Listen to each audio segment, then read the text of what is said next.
Assalamualaikum warahmatullahi wabarakatuh. Perkenalkan, nama saya Adisti Khairunisa Putri dengan NIM 121600005, kelas 2E Psikologi UIN Sunan Gunung Jati Bandung. Di sini saya akan membahas tentang uji Chi-square, mata kuliah statistik diferensial. Apa itu Chi-square? Chi-square adalah uji non-parametrik yang sering digunakan dalam penelitian.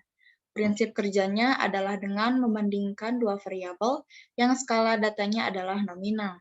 Uji Chi-square biasanya digunakan untuk mengetahui hubungan dua variabel nominal, kemudian mengukur kekuatan hubungan antara dua variabel yang dimaksud. Skala data kedua variabel adalah nominal. Apabila dari dua variabel ada satu variabel dengan skala nominal, maka dilakukan uji Chi-square dengan merujuk bahwa harus digunakan uji derajat yang rendah. Di sini ada juga fungsi. Nah, fungsinya ini digunakan untuk menguji atau tidaknya perbedaan proporsi di antara dua kelompok atau lebih, atau tidaknya hubungan antara dua variabel. Di sini juga ada spesifikasi. Yang pertama yaitu datanya berskala nominal, yang kedua ekspektasi setiap sel itu lebih besar dari 5. Data juga disusun dalam tabel kontingensi B kali K atau B X K.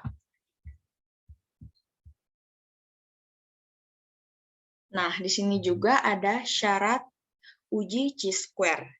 Nah, syarat umum uji Chi-square ini adalah frekuensi responden atau sampel yang digunakan besar, sebab ada beberapa syarat Chi-square dapat digunakan.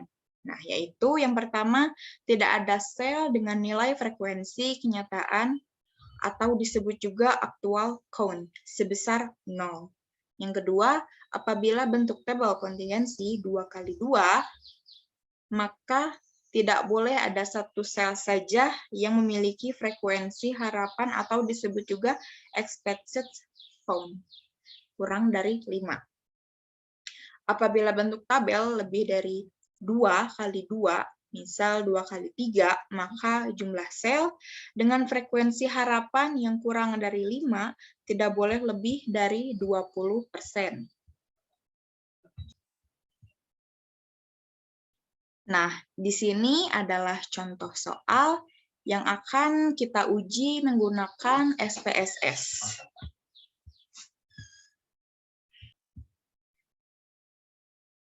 Nah, ini adalah aplikasi SPSS yang akan kita selesaikan soalnya. Di sini kita ke variabel view terlebih dahulu. Nah, di name kita tulis ininya yang ke satu ini jenis, yang kedua ini pendidikan, yang ketiga frekuensi. Nah, untuk di label kita kasih keterangan. Di jenis menjadi jenis bank. Nah, dan yang pendidikan ini jadi lulusan pendidikan. Nah, untuk di values ini,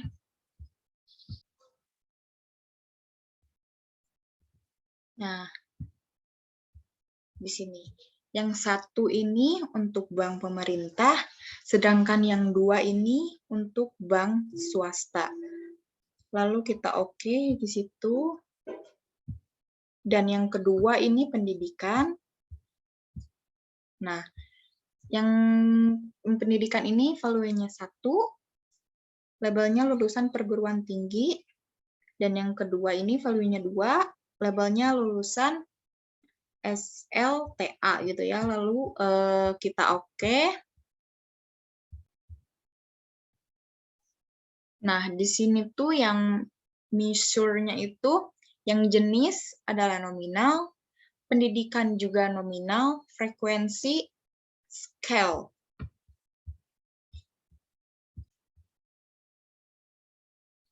Nah, lalu setelah variable view-nya ini selesai, kita ke data view, lalu kita input data-datanya. Nah, di sini tuh sudah ada datanya dari jenis-jenis, pendidikan, dan frekuensi.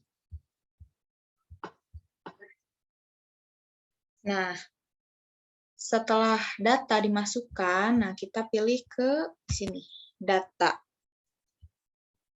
Ke weight cases.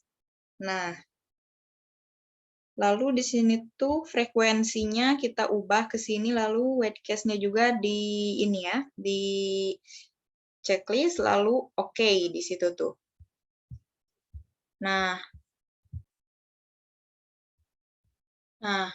setelah itu kita ke analyze, lalu descriptive stative, terus crop step.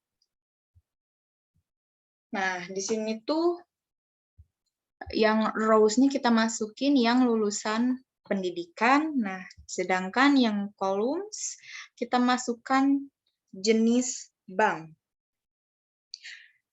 Nah, ini dipindahkan panahnya.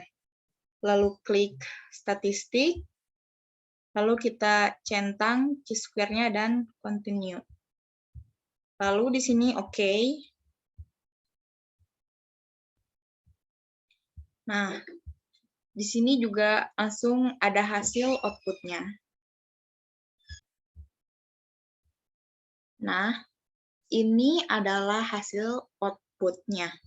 Nih, sini ada crop steps-nya, ini code-nya, dan ini chi-square test-nya.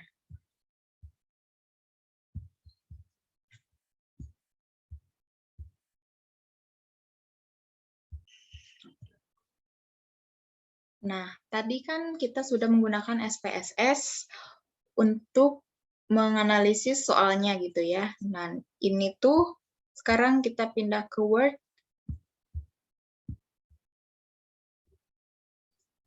Untuk menganalisis hipotesis penelitiannya.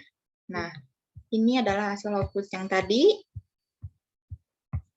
Nah, di sini juga ada chi-square test-nya.